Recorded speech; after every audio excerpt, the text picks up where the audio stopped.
Bom dia, meus companheiros e companheiras da Ala 13. Aqui nós estamos mais uma vez no nosso canal, falando aqui com o companheiro Luizão, com a presença do Tuiu, Luciano e Jabulani. Bom dia. Bom dia.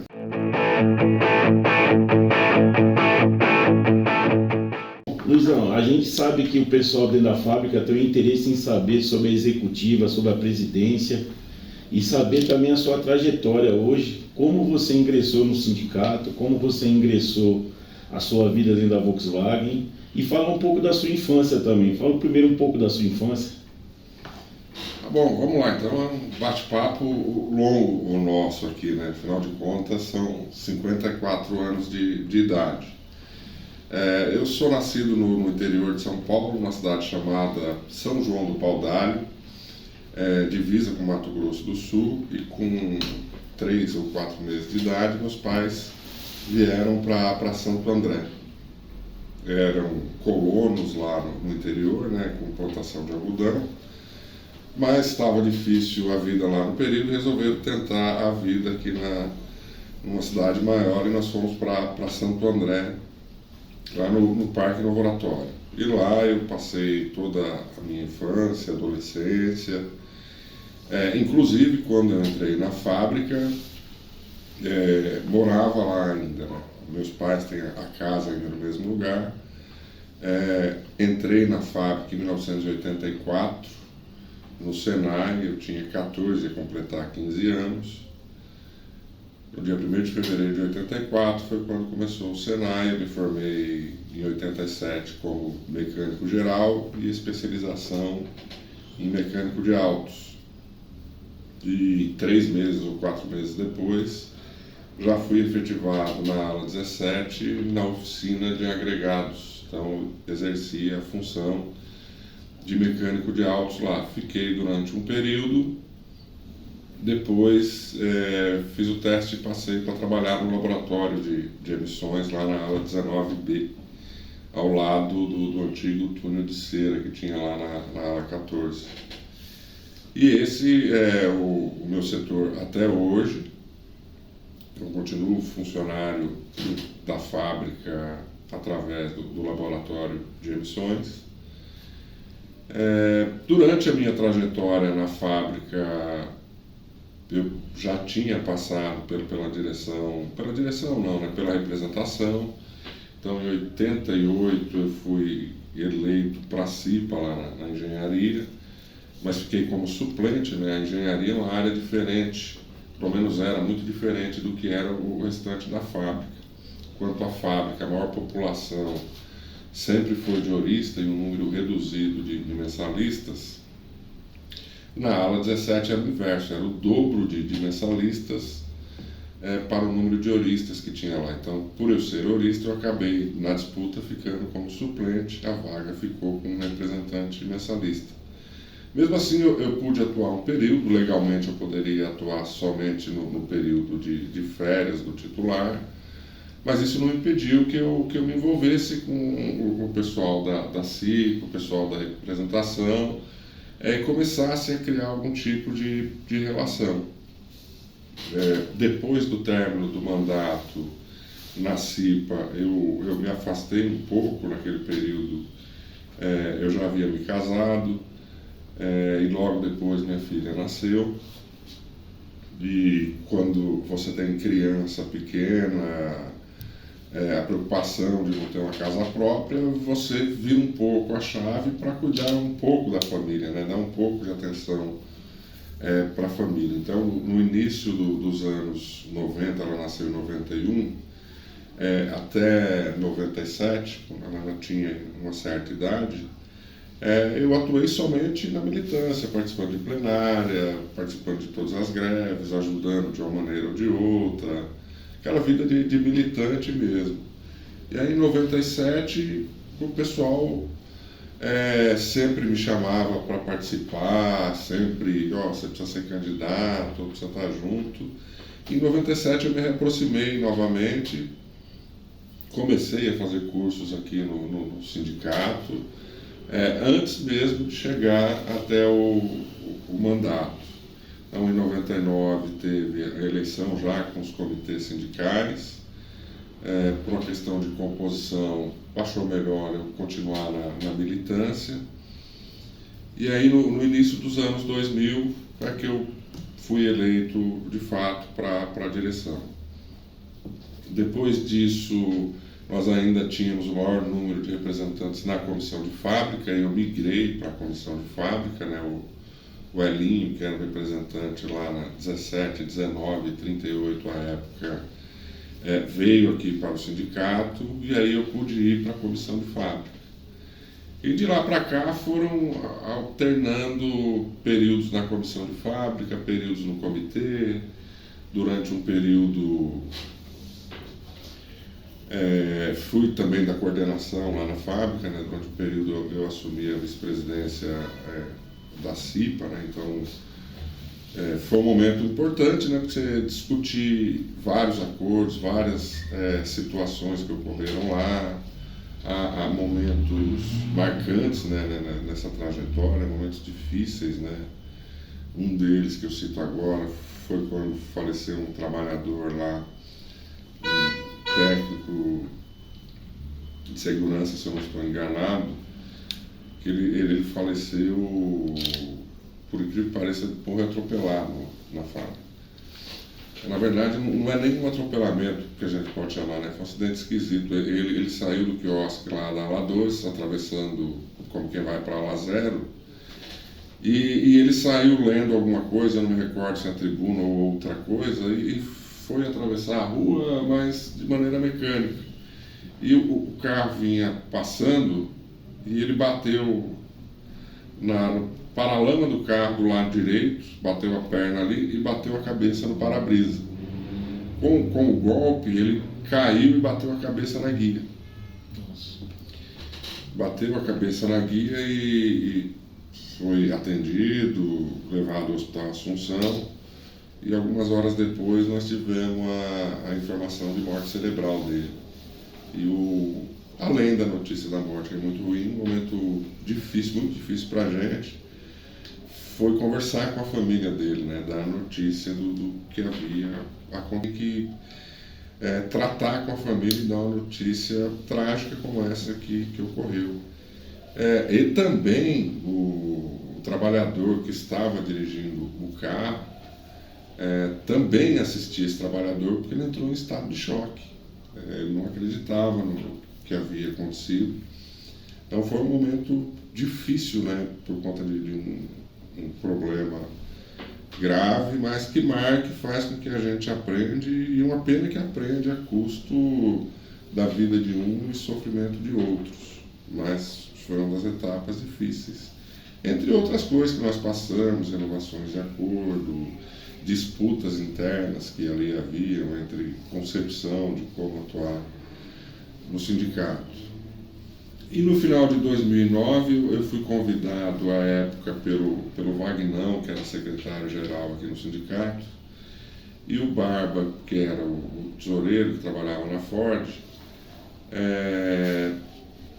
para compor a direção da federação, porque o sindicato tinha projeto de, no futuro, voltar a dar o direcional da federação, né? Naquele período ela estava com o pessoal lá de Taubaté, o comando era de Taubaté, e o ABC achava que precisava voltar para dar um direcional nas campanhas salariais.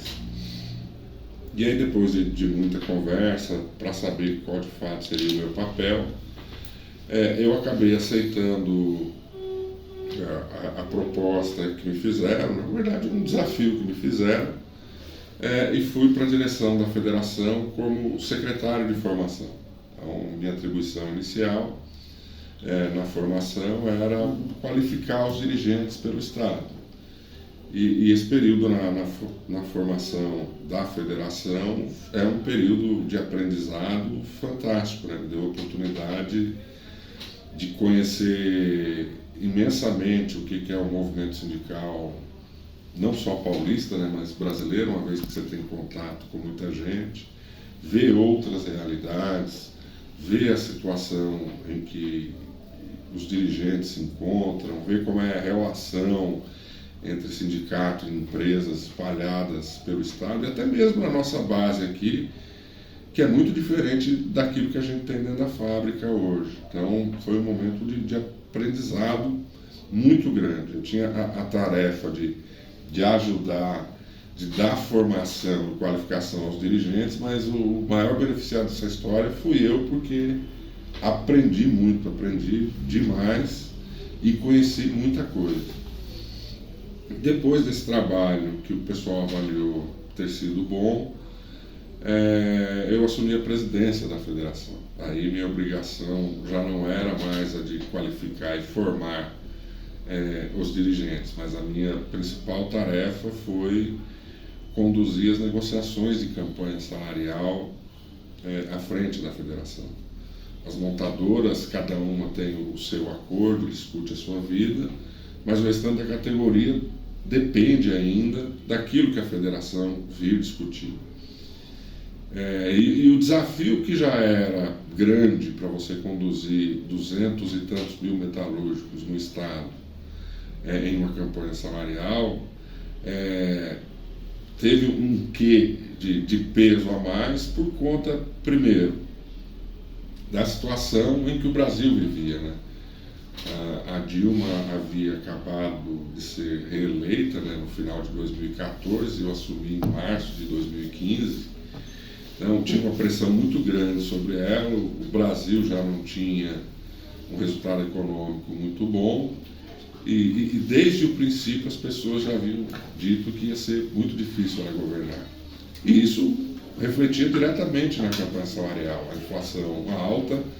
E eu me recordo que na minha primeira campanha, à frente da campanha salarial, eu torcia para que a inflação não ultrapassasse 2 dígitos, porque a chance de conseguir o reajuste de 2 dígitos naquele período era quase impossível.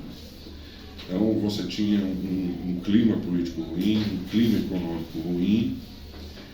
Eu no primeiro mandato à frente da federação, e para completar o caldo de dificuldade, quando eu assumi a presidência da federação, não era uma federação coesa. Os sindicatos estavam se espalhando, cada um querendo tocar a sua vida só. Havia até uma conversa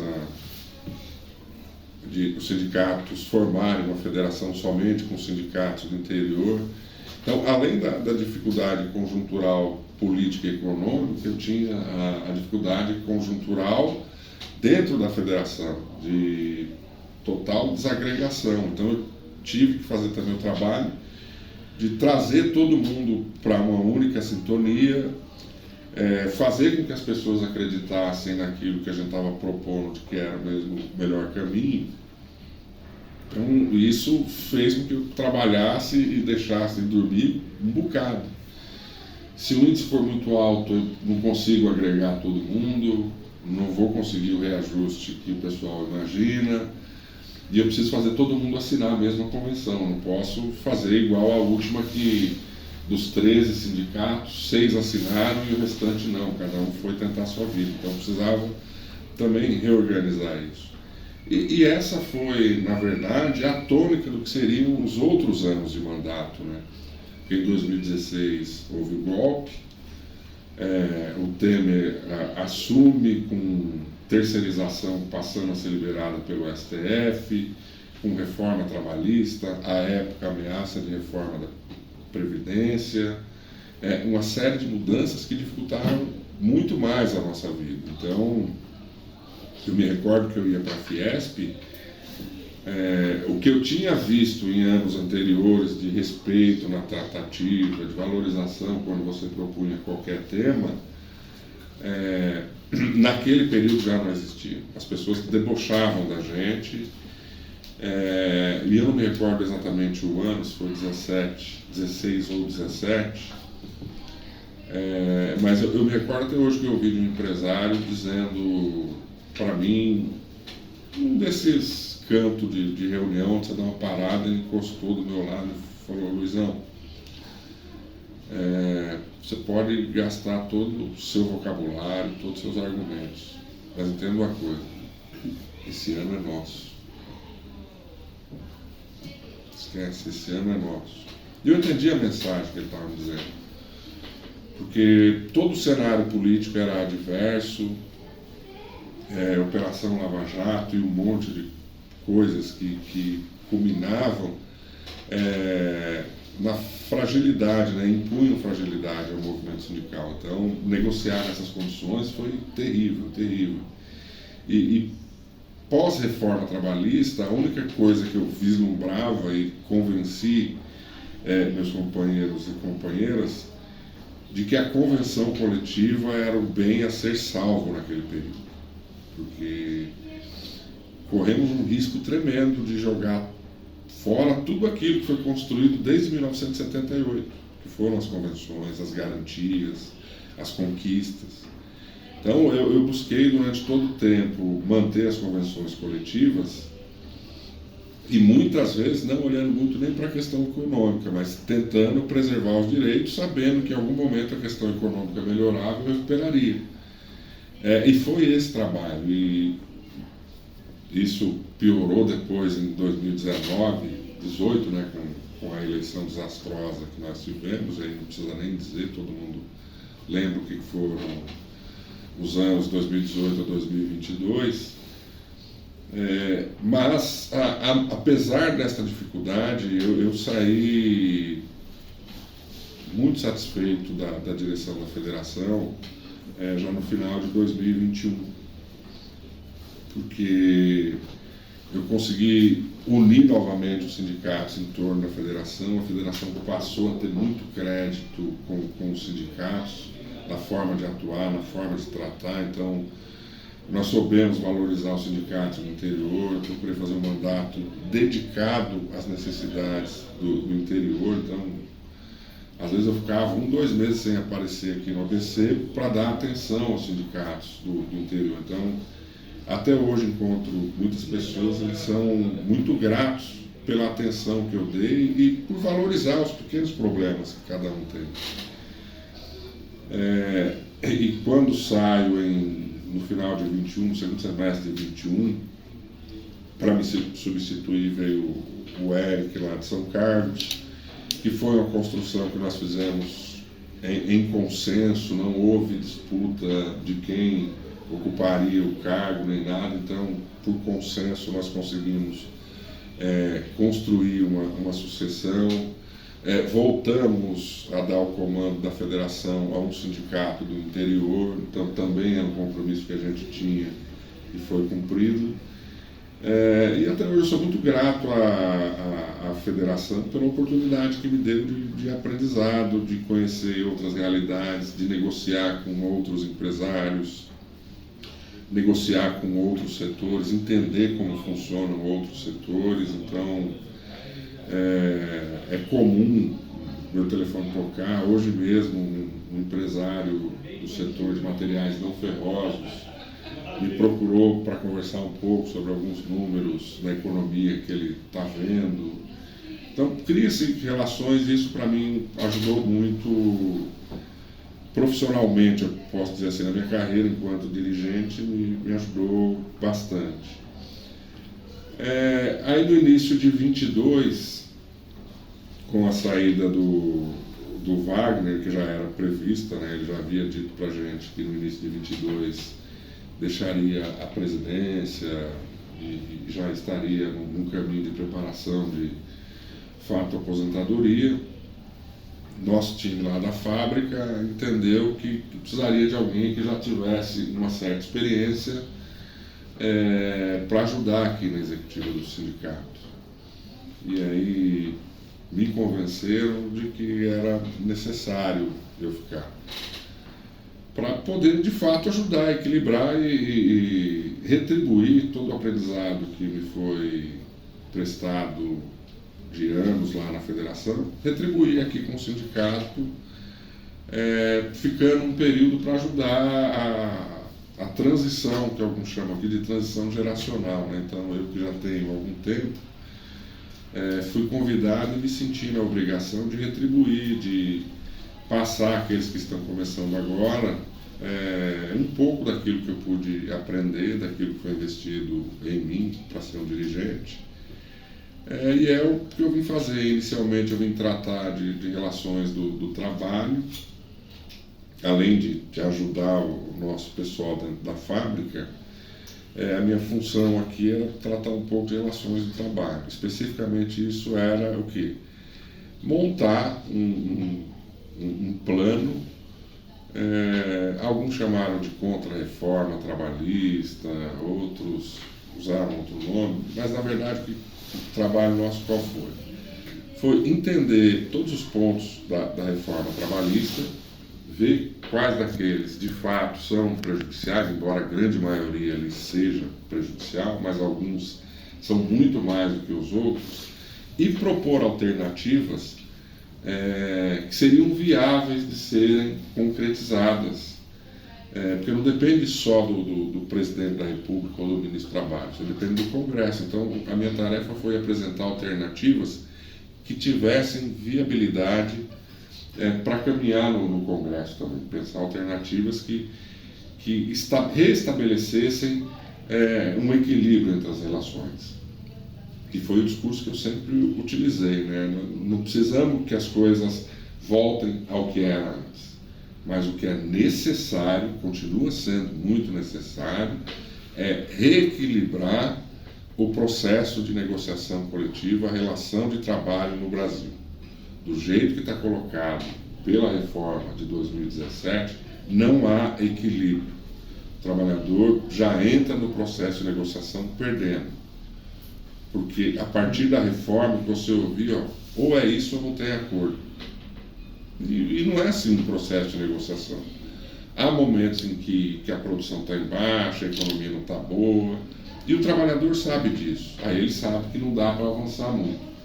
Mas há momentos que a produção está bombando, está crescendo. Então, nesse momento, ele tem que ter oportunidade de falar mais alto e tem que ter regras que permitam isso. Hoje as regras não permitem isso, porque ou você faz o acordo do jeito que eles querem, ou a vontade patronal impera, porque simplesmente ele fala, não tem acordo. E aí, como você não tem mais ultratividade das normas coletivas, que é aquela ferramenta que garantia que as regras que você tem hoje só perdem a validade após o novo acordo, como você não tem mais isso, acabou o acordo, acabou as regras que você tem, eles se utilizavam e utilizam disso. Então, o meu trabalho foi tentar propor alternativas a isso. E a gente propôs e acreditamos que o que a gente estudou aqui e conversou é que o governo deverá propor agora no Congresso, no segundo semestre, um projeto de lei. Então, para resolver esse problema da ultratividade, nós estamos dizendo, não precisa voltar a ser como era antes, que é a grande crítica do empresariado. De que, mas se eu fizer uma alteração no acordo com você ou na convenção, eu não mudo nunca mais, só vai mudar quando a fábrica fechar. E não pode ser desse jeito. Então, os empresários não aceitam a ultratividade por conta disso, porque qualquer avanço colocado em um acordo, numa convenção, não mexeria mais, mesmo que não houvesse negociação nenhuma. O que a gente está dizendo é o seguinte, a ultratividade não precisa ser eterna como era antes, mas também não dá para ela terminar no dia que termina o acordo, porque no Brasil não tem uma cultura de negociação. Há casos raros em que há um processo de negociação de fato, permanente, contínuo. Mas a realidade não é essa. Eu cansei na federação de entregar pauta a sindicatos patronais, o cara receber minha pauta, assinar que recebeu, virar as costas e nunca mais nem atender ligação minha. Então, se não tem negociação e não tem outra atividade, acabou aquilo que eu conquistei há anos. Então, não pode. Primeiro, precisa ter um tempo para poder chegar ao entendimento. Nem sempre você consegue chegar ao entendimento em um mês, 2. Às vezes isso demora. Então você precisa ter um tempo para aquela ultratividade valer. E acima disso, você precisa ter a garantia de que a negociação vai ocorrer. E hoje o que a gente vê Brasil afora é que não há um processo de negociação. Então, nós acreditamos que o governo corrige essa questão da ultratividade, dando fôlego para as entidades sérias poderem sentar, negociar, chegar ao entendimento de novas regras trabalhistas, e também garantir que ocorra de fato a negociação. Isso, para a gente, são itens fundamentais. Se eu garantir que há negociação e que eu tenho tempo para negociar, eu volto a equilibrar o jogo.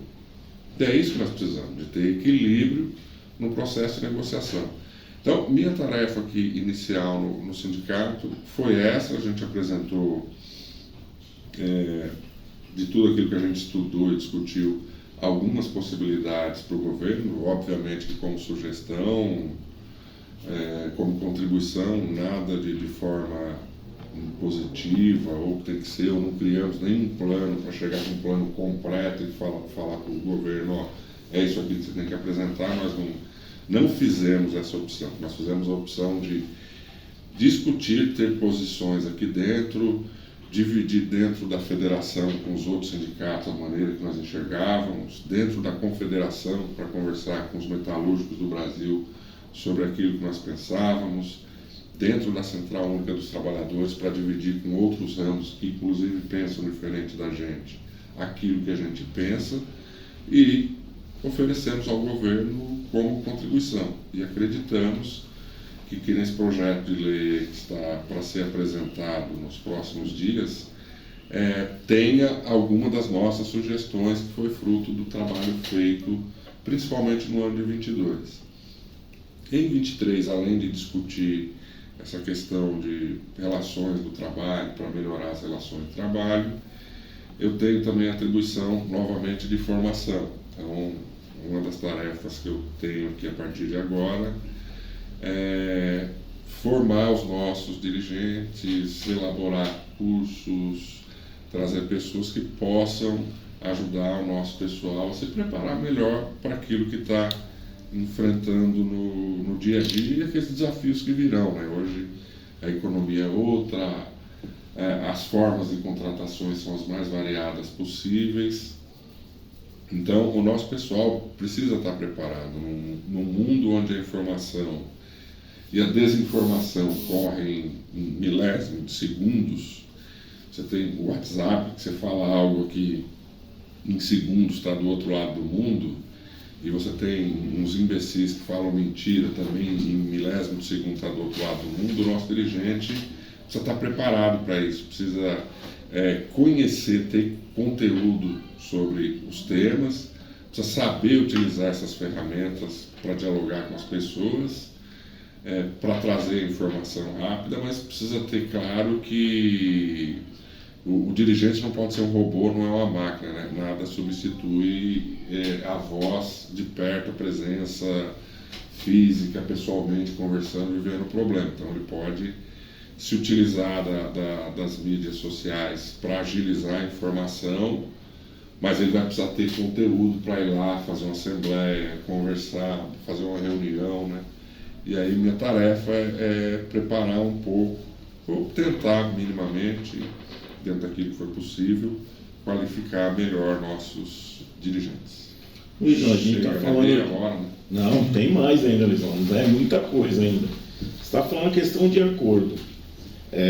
Hoje em dia, dentro da Volkswagen, a gente fez um acordo de 5 anos. Qual a importância desse acordo? Na verdade, os acordos lá na fábrica já são de algum tempo, né? Se eu não estou enganado, desde 1997 ou 98, nós temos acordos de longo prazo. Eles não começaram com 5 anos, começaram com 2 anos, então era o que se permitia. O tema inicial, ainda naquele período, eu acho que ainda era banco de horas, somente acordo de banco de horas. Depois passou um pouco por PLR.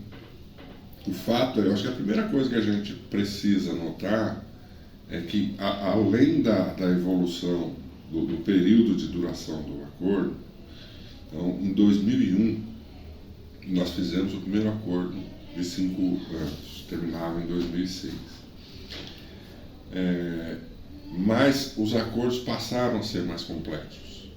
Então, o que era um acordo inicial só de um tema, passou a ser acordos mais complexos, que envolvia banco de horas, que envolvia PLR, que começam a envolver também a vinda de novos produtos para cá. Então, há uma complexidade nos temas que vem surgindo, tamanho o nosso grau de amadurecimento no processo de negociação. Então, o entender de que por acordo a gente resolve as coisas com mais facilidade nos permitiu construir acordos de longo prazo. E algo que é importante a gente observar é que os acordos só podem ser construídos no máximo com duração de 2 anos. Mas o grau de estabilidade para a gente é importante, que a gente fala, bom, nós podemos conversar por 5 anos, renovando a cada 2 anos, você renova automaticamente o acordo, né? Você faz uma consulta e renova ele, desde que você seja claro naquilo que você está fazendo. Então, legalmente a gente renova, mas politicamente já foi construído para 2 anos. Eu sempre fui defensor ferrenho dos acordos e continuo sendo, porque o nosso papel sempre foi olhar para o trabalhador, e quando você tem um acordo de estabilidade de 5 anos, você permite que o trabalhador programe a sua vida, planeje a sua vida. Então, lá atrás, nos anos 90, quando eu falei que eu fiquei fora, que eu não tinha casa própria, nasceu filho, a grande preocupação é você ter uma moradia, você ter um lar, né? Se um apartamento, se uma casa, se um terreno, pouco importa. E quando você tem acordos de 5 anos, você sabe que você pode fazer um financiamento, que durante 5 anos você suporta, que você pode ir para um consórcio, que você pode comprar um veículo financiado, que você tem como honrar os seus compromissos. Então, essa previsibilidade de acordo de longo prazo é para permitir ao trabalhador e à trabalhadora planejar a sua vida para a execução da sua questão pessoal, daquele seu plano de vida pessoal. É lógico que tem percalços, né? Não é só a estabilidade colocada, há contrapartidas oferecidas. Porque às vezes custam caro para a gente, e às vezes são muito dolorosas, e a gente tem que estar medindo. Então, desde quando começou a discutir, eu me recordo de acordo que não foi renovado por conta do uso do banco de horas. O banco de horas era uma ferramenta que só a chefia tinha controle, o trabalhador não tinha espaço algum para falar, eu preciso descansar, eu vou chegar mais tarde, ou tive um problema, eu vou chegar mais tarde. A chefia não queria saber, ela usava e judiou do banco de horas. E o acordo não foi renovado, os trabalhadores rejeitaram a renovação do acordo. Ou havia melhora daquele instrumento, ou não teria acordo.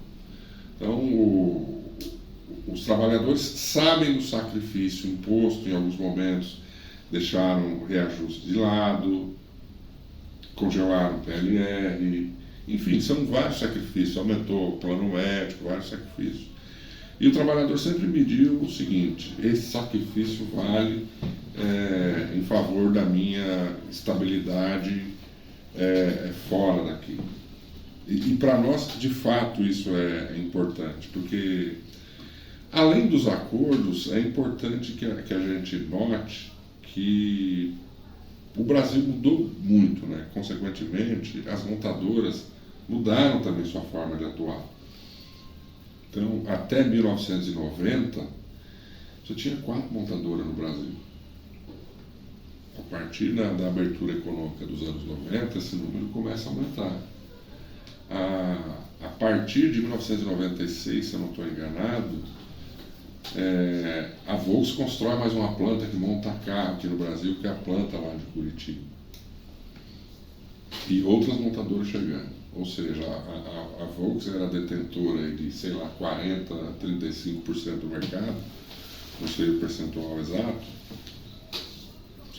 e ela passa a ter que dividir esse mercado com outras montadoras, e a produção de carro não é feita somente aqui na Anchieta e em Taubaté como era antes, é feita também em Curitiba. Portanto, além da competição entre outras montadoras, você tem a competição entre as plantas também, para que todas tenham produção.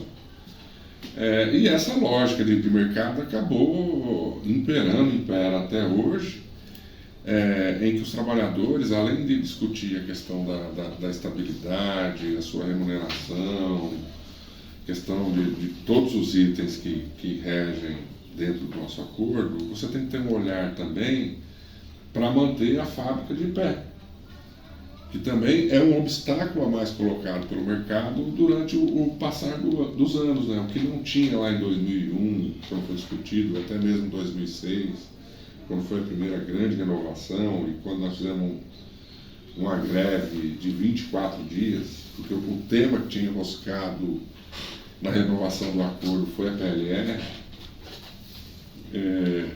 Hoje você também, não adianta você ir fazer um acordo de estabilidade, resolvendo a questão salarial, a questão de PLR, se você não tem a garantia de que aquela fábrica fica ali. E também hoje não dá mais para a gente dizer que não acredito que a fábrica vai fechar aqui. Ela não fecha aqui de jeito nenhum. A gente já achou isso com outras marcas e viu o que aconteceu. Para esses caras derrubar a produção no lugar, produzir no outro, é coisa simples. Então, o que já era difícil em termos de sacrifício a ser concedido, hoje também nós trabalhadores temos que ter o olhar de que não basta escrever que a gente não será desligado. Porque o que vai garantir não é simplesmente o que está no papel, mas sim aquilo que está sendo produzido dentro daquela empresa. Então, se não tiver carros novos que serão lançados, ou a garantia de que aquele carro vai ficar 10 anos sendo produzido, 5 anos, sei lá eu quanto, você já não tem essa garantia, né? Não adianta você escrever no papel e depois, na hora que você olhar na linha de produção, está lá passando Fusca. Você vai falar, pô, que jeito vai manter todo mundo aqui passando Fusca?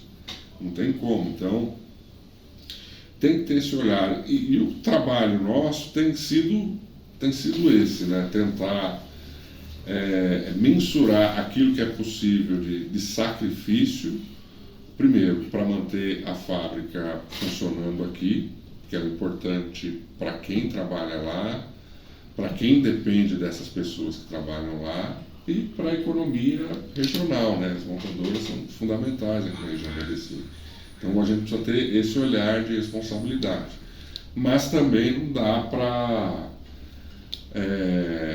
vender todos os direitos e aceitar qualquer condição que a empresa ou qualquer outra empresa venha impor. Então o nosso trabalho tem sido aquele de tentar mediar essa situação para que não haja um processo de exploração desenfreada, mas também que a gente consiga manter os empregos aqui necessários. Então, essa questão dos acordos de longo prazo,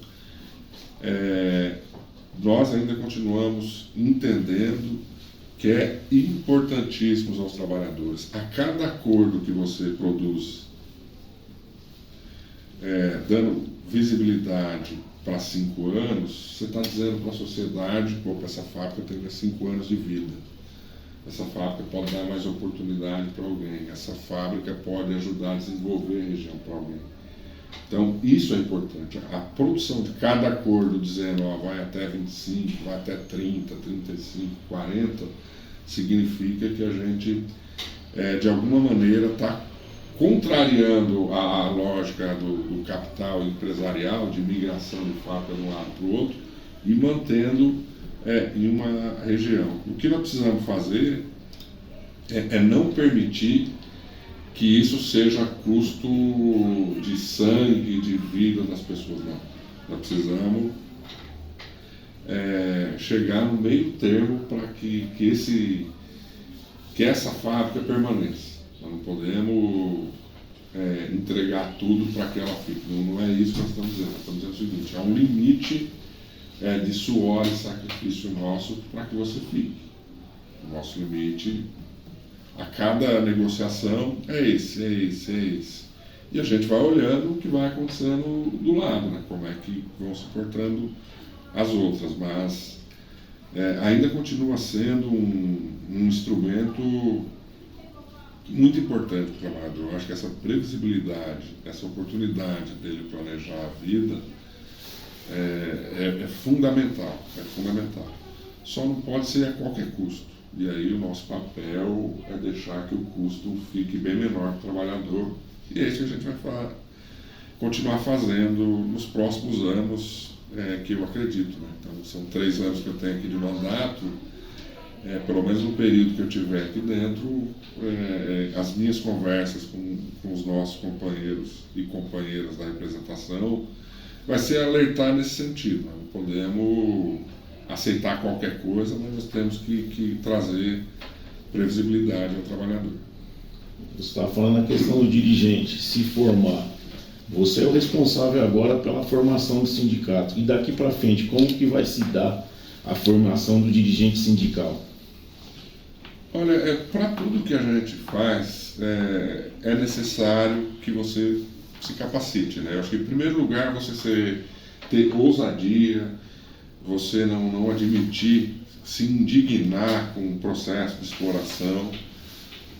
E isso todo o nosso pessoal já tem, né? E aí, quando eu falo se indignar com o processo de exploração, não é o de autoexploração, achar que eu sou explorado, eu sou prejudicado. Mas é enxergar onde a maioria se lasca ali, aí o chefe ignora tudo aquilo, pega aquele ali que é o peixinho dele, dá uma oportunidade. Você vê o ritmo que as pessoas trabalham, as condições que a pessoa trabalha. Se indignar com essas situações que a gente enxerga como exploração. Eu sempre digo que não tem patrão no mundo que dá emprego por benevolência ou por boa vontade dele. Se ele te dá um emprego para você ganhar 2, 3 mil, ele vai ganhar 7, 8 em cima do seu trabalho. Então ele não está te dando, ele está precisando da sua força de trabalho para ele ganhar mais. Então é uma troca, e o nosso papel é não permitir que essa troca seja um processo de exploração a chegar a ponto de um regime próximo ao trabalho escravo, como foi no passado, né? Então, nosso papel é garantir uma boa remuneração, um bom ambiente de trabalho, uma condição digna da pessoa trabalhar, se manter, não se machucar, não se flagelar, enfim, precisamos preservar isso. E para chegar nisso, a cada dia que passa com um monte de automação, nós precisamos qualificar os nossos dirigentes. De fato, o dirigente nosso precisa entender o processo produtivo, as relações de trabalho, precisa entender minimamente como é que funciona a previdência, precisa entender as regras da empresa, como elas são, e precisa entender como o dirigente deve se portar diante de todas essas situações. Então, aqui na formação, nós vamos fazer aqui na primeira reunião um questionário, uma enquete com todos os nossos dirigentes, perguntando a ele o que ele acha que seria importante ele entender, ele aprender ou ele aperfeiçoar para ele desempenhar melhor o seu mandato. Então, alguns vão dizer para a gente: eu preciso entender mais de saúde e segurança, o outro de previdência, o outro de negociação coletiva. Então, a gente quer ouvir um pouco dos nossos dirigentes aquilo que eles acham que pode ajudar no dia a dia deles. E aí, respeitando aquilo que é a aptidão de cada um, né? Tem uns que gostam muito da questão de saúde e segurança. Então, a gente precisa providenciar algo para isso. Alguns outros, até por aquilo que estão fazendo, vão precisar entender mais o processo de negociação coletiva. Então, nós vamos ter que desenvolver negociação coletiva para essas pessoas. E assim com outros temas que surgiram, mas nós queremos ouvir a demanda que tem, temos um departamento estruturado, preparado para isso, E junto a isso, há outras coisas que são importantes também, que a gente detectou que é importante. Então, uma avaliação aqui da direção, é muito importante que os nossos dirigentes conheçam a estrutura sindical brasileira. Como é que funciona, para que é um sindicato, de onde vem a receita do sindicato, onde o sindicato pode gastar, onde não pode, por que a nossa direção tem 161 membros e a maioria do sindicato tem 24 membros. Então, a ideia é a gente também mostrar um pouco do que é a estrutura sindical, mostrar o impacto da reforma em cada um dos itens, para os nossos dirigentes saberem exatamente aonde estão pisando e qual que é o seu papel daqui para frente. Então, é um processo que a gente quer consultar, quer ouvir aquilo que de fato é a demanda dos dirigentes, mas também quer apontar algo que é importante eles saberem e muitas vezes nem sabe que existe. É comum um dirigente nosso atuar aqui, e não é por maldade, não é por ignorância dele, mas ele achar que todo sindicato, toda atuação sindical fora daqui é igual a dele. E não tem nada parecido com o que ele faz. Então a gente precisa situar ele, precisa dizer para ele, a gente tem um grau de discussão que você não encontra em outro lugar. Então, ele naturalmente já vive um processo de negociação muito mais avançado do que qualquer outro dirigente em qualquer outra cidade fora do ABC. Vocês vivem no dia a dia lá um processo de negociação quase que diário. Estou com um problema na área, sei lá, de uniforme. Vai lá para o gerente da área, fala, você precisa resolver isso. Precisa resolver em 3 dias, porque senão tem problema disso. Você comanda um processo de negociação do universo ali de vocês e resolvem os problemas no dia a dia. Isso não é realidade fora daqui. Isso é aqui. Agora, não para por resolver o problema do uniforme, porque amanhã depois vocês vão estar discutindo um acordo de um produto novo. Vocês vão estar discutindo um acordo de estabilidade novo. É uma discussão mais ampla, que foge do olhar nosso da área. Para que vocês façam isso, é necessário qualificar as pessoas, preparar as pessoas para enfrentar esse processo de discussão. Então, esse vai ser o nosso foco. No dia 19 foi o dia que nós assumimos aqui. E eu conversei com o departamento de formação, e a primeira coisa que eu disse a eles é o seguinte: o nosso foco de agora em diante é capacitar ainda mais os nossos dirigentes. Nós temos um processo de formação para a militância aqui bastante grande, atuante, devemos continuar numa pegada um pouco mais leve, porque nós vamos desprender muita energia com os nossos dirigentes. Nós vamos tentar fazer com que os nossos dirigentes entendam todo o processo de maneira muito mais rápida, para estar pronto. Eu posso dar um exemplo aqui comigo. Está pronto para daqui 3 anos vir aqui ocupar meu espaço e continuar dando formação para outros. Então nós precisamos preparar o nosso dirigente para tocar as atividades na executiva, para ir para a federação, confederação, ir para a central. Se amanhã depois vai virar ministro ou qualquer outra coisa, nós precisamos preparar aqui. Esse é o nosso principal foco. Mostrar que o dirigente sindical aqui do ABC, além de atuar, ele também tem a preocupação de se preparar para ter essa atuação qualificada. Então, a formação vai ter este cuidado, esta atenção com o dirigente, vai procurar dar todas as condições para que isso ocorra. Então, nós conversamos a semana passada aqui, há uma demanda grande sobre a questão de saúde e segurança do trabalho. No governo do Inominável, mudou-se todas as NRs, todas as normas regulamentadoras que regem questões de saúde e segurança do trabalho no ambiente de trabalho. Mudaram-se todas elas. Para nós, é extremamente importante que o pessoal nosso que atua na fábrica conheça como todas ficaram. Então, nós já conversamos aqui, nós vamos buscar pessoas comprometidas conosco, politicamente alinhadas e que entendam do tema, para capacitar os nossos dirigentes sobre o que está colocado de novo aí, como ficou, como era e como ficou agora, para eles atuarem também tecnicamente como manda a regra. Então, a nossa preocupação é atualizar as pessoas em todos os temas. Então, estou dando um exemplo aqui de saúde e segurança, mas isso também, com novas regras trabalhistas, nós vamos ter que orientar como atuar em todas elas. Então, se precisar de orientação jurídica, vai ter, de medicina do trabalho, nós vamos dar um jeito. Nós vamos procurar garantir de fato que o nosso dirigente, a nossa dirigente, tenham acesso à informação que vai lhe permitir ter um trabalho bom. Essa é a minha função aqui e é isso que eu vou brigar aqui com os meus pais para a gente fazer, né?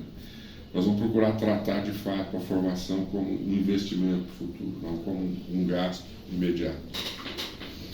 É uma situação que a gente hoje necessita dentro da fábrica, porque o público hoje a gente dentro da fábrica é um público mais específico, hoje é diferente, né? Que tinha na década de 80, na década de 90, hoje as pessoas têm uma formação acadêmica diferente dentro da fábrica e um dirigente bem preparado vai debater qualquer tipo de tema.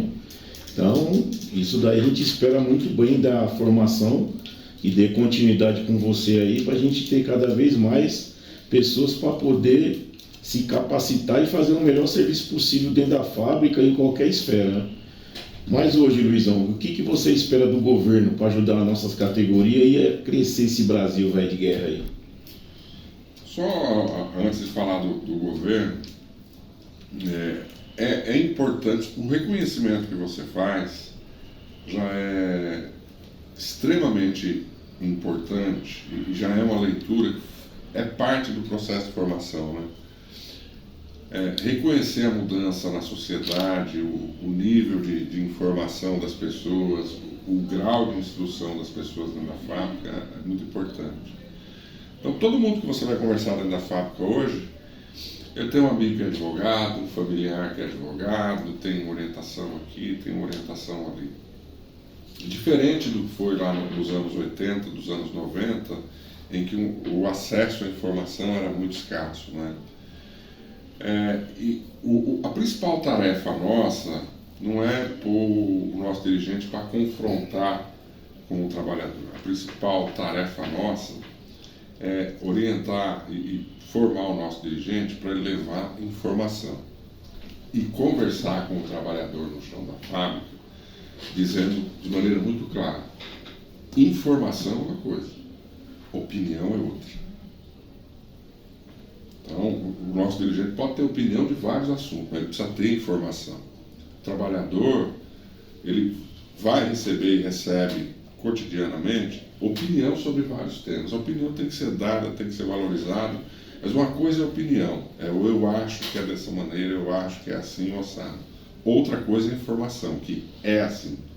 Então, o nosso dirigente precisa levar a informação clara. O nosso dirigente não pode ajudar a produzir fake news. Ele precisa ser claro naquilo que vai falar. Então, esse é o nosso papel. E vamos ter que fazer, reconhecendo que hoje o trabalhador é muito mais inteligente, é muito mais informado, tem mecanismo para isso, só que nós também temos. Então, é um desafio colocado a mais. Lá nos anos 80, quando você era dirigente, você também tinha o mesmo grau de informação que o trabalhador da sua base, mas você tinha que procurar em algum lugar a informação para levar. Então, você vinha no departamento jurídico, no departamento de saúde, ia ler um jornal lá que o amigo tinha para poder levar. Hoje é a mesma coisa. A informação da internet que todo mundo tem, mas agora você precisa consultar o lugar certo para levar a informação. Então, nós vamos tentar, na formação, fazer isso. A eleição de 22 nos trouxe um baita alívio, né? Um baita alívio. Eu costumo dizer o seguinte: se não dá esse resultado, possivelmente a gente nem estivesse aqui conversando hoje. Hoje a gente estaria fazendo conta para demitir funcionário, para fechar os sindicatos, que era esse o caminho. E sindicatos são fundamentais em qualquer sociedade desenvolvida. Não há um país desenvolvido no mundo que não tenha passado por atuação dos trabalhadores. Até a maior economia do mundo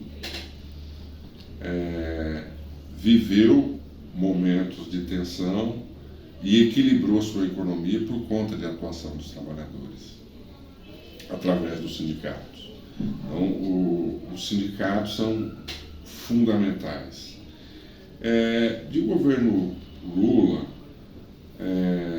começa dando ótimos sinais, né? Primeiro, e talvez o mais importante deles, o diálogo, ouvindo não só quem compra a nossa força de trabalho, mas ouvindo também quem produz. Então, no governo anterior, não se ouvia o que os trabalhadores pensam. Então, eu fico imaginando se seria possível, por exemplo, fazer uma reforma no judiciário sem ouvir os juízes. Não tem um louco que vai querer fazer isso sem ouvir os juízes. Tem que ouvir, tem que ver o que aquelas pessoas pensam, quais são as suas sugestões.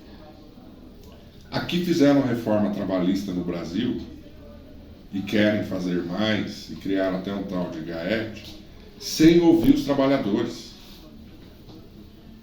Eles ouviram meia dúzia de empresários e não ouviram 35, 40 milhões de trabalhadores. E o governo Lula está dizendo o contrário. É necessário que para mexer no mundo do trabalho eu preciso ouvir empresário, eu preciso ouvir a área do direito, eu preciso ouvir a justiça do trabalho, mas eu também tenho que ouvir os trabalhadores. Então, o restabelecimento da democracia de fato é a primeira grande vitória do Brasil nesse processo. Outras medidas ajudam a diminuir a pressão. Então, volta do Minha Casa Minha Vida, ontem eu vi Luz para Todos. Todos esses programas sociais arrefecem a temperatura da sociedade. Ao arrefecer a temperatura da sociedade, porque você volta a ter equilíbrio, e a pressão de desocupar ou de trabalhadores sem emprego, ela possibilita que você tenha um processo de negociação coletiva mais fácil. Uma coisa é você negociar com a economia bombando e o desemprego perto de zero. Porque você chega e fala para o cara, eu quero 10% de reajuste. O cara, não, vou dar só 5 e tal, não dá para dar, não sei o que e tal. Bom, tá bom, você vai dar 5, peãozada vai sair fora do seu trampo, peãozada vai embora porque o outro lá tá pagando mais que você. Aí o cara, para não perder o trabalhador dele, porque o desemprego é perto de zero, ele dá os 10. Quando você tem o desemprego como está ainda hoje, né, 8 milhões de pessoas ainda desempregadas, você vai lá e fala pro cara, quero 10, o cara fala, te dou 2. Aí você fala, não, nem ferrando, 2 não dá, vamos chegar nos 8 aqui. Aí o cara fala, te dou 3, se você não quiser, tem 8 milhões fora na porta aí que eu coloco, a hora que eu fizer assim, ele está aqui dentro. Então, diminuir o número de desempregados e a desigualdade desafoga no processo de negociação. E o governo do presidente Lula tem feito esse movimento.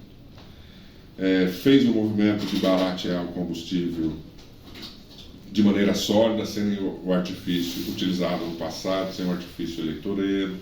Isso fez com que a inflação baixasse.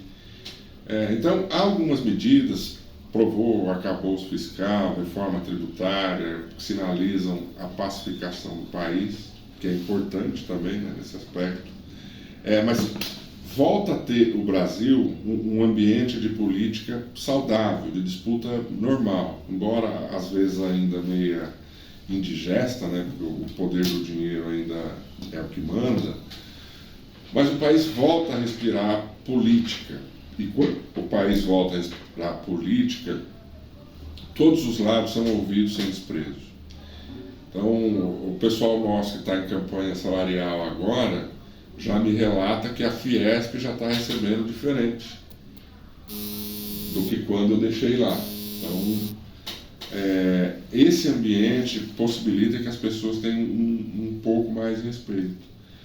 Então, o presidente tem dado bons sinais, a gente acredita que é um mandato bom, mas precisa dar outros sinais, né? Embora eu acho que a crítica maior cabe a nós ainda, trabalhadores, e às suas lideranças, e eu incluo nelas. Nós precisamos dizer para o Brasil que nós precisamos reduzir a jornada de trabalho, nós precisamos pautar o governo para que ele fale isso. Isso tem que partir da gente, porque o governo está lá para mediar os interesses da sociedade. E é comum que o empresário que está lá fale, não, eu quero trabalhar 48 ao invés de 44 horas.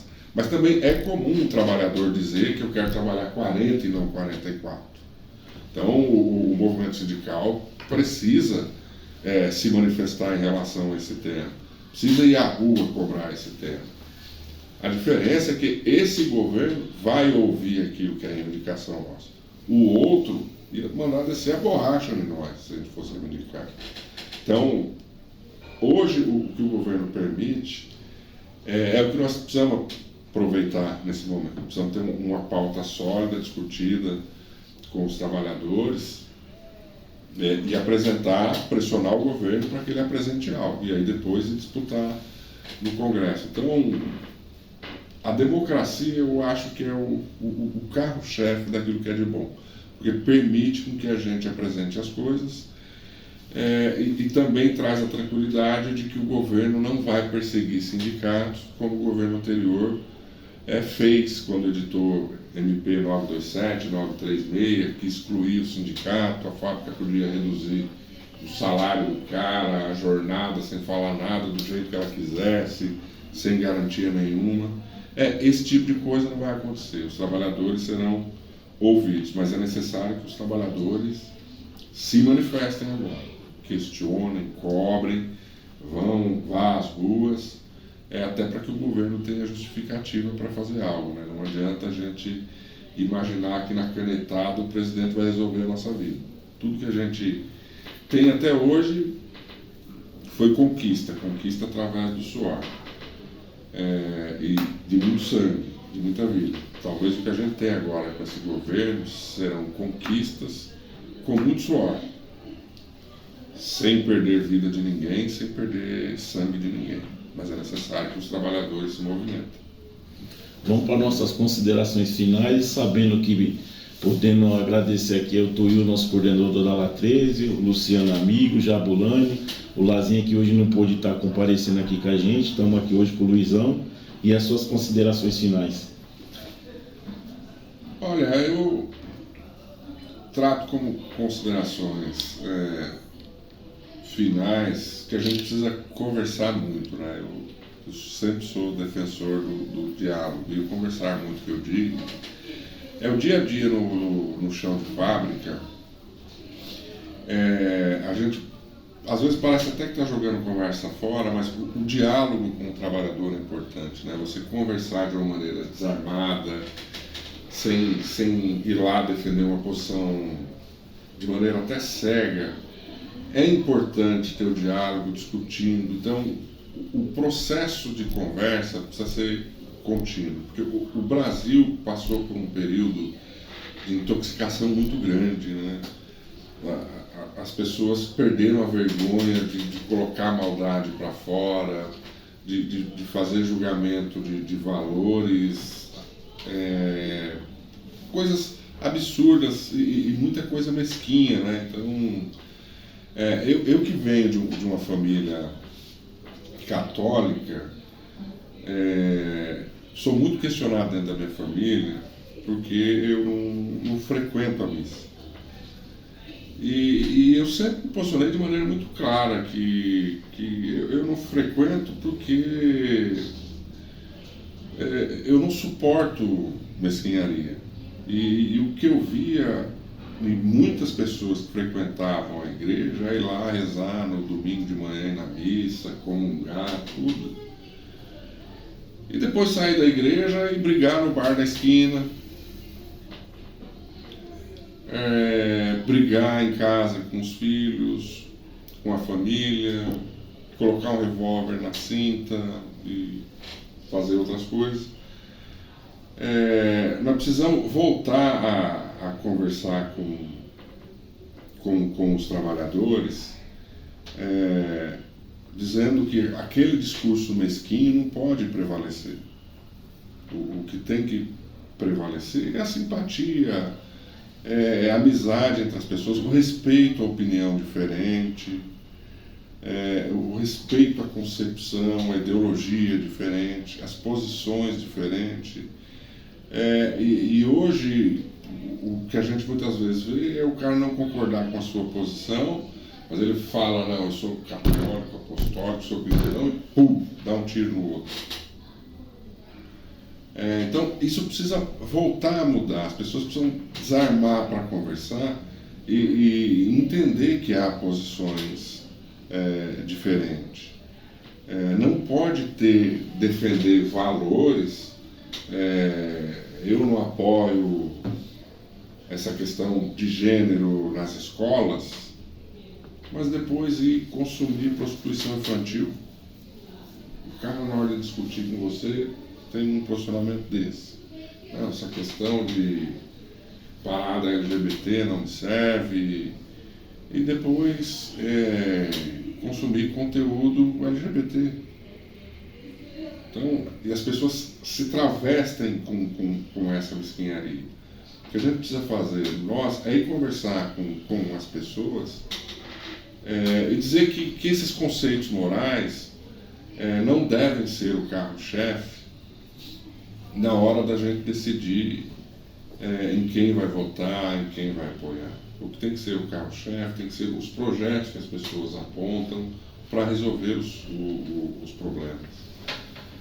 Nós precisamos conversar com os trabalhadores, não para fazer com que as pessoas fiquem pacíficas em relação a nós, mas para fazer com que as pessoas fiquem com um senso crítico aguçado para aquilo que de fato é importante ter.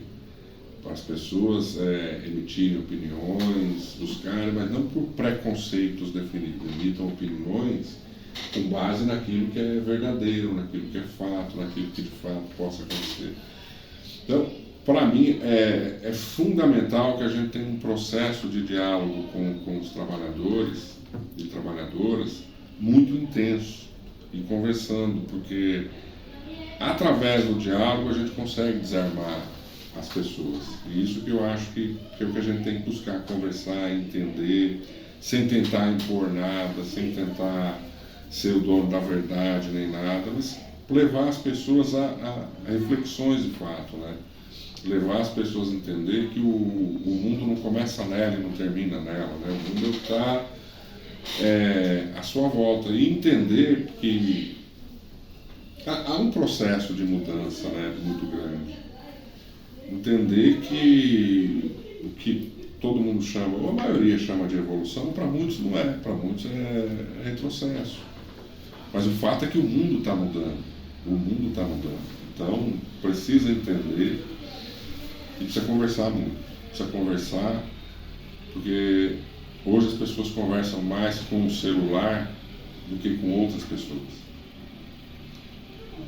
E quando a gente está presente conversando, o celular fica de lado e as pessoas vão conversando conosco. E a gente só vai voltar a ter um pouco de ternura, um pouco mais de respeito, com um convívio social. Se você pegar uma criança recém-nascida e pôr ela numa jaula de um animal, com o tempo ela vai repetir o comportamento daquele animal.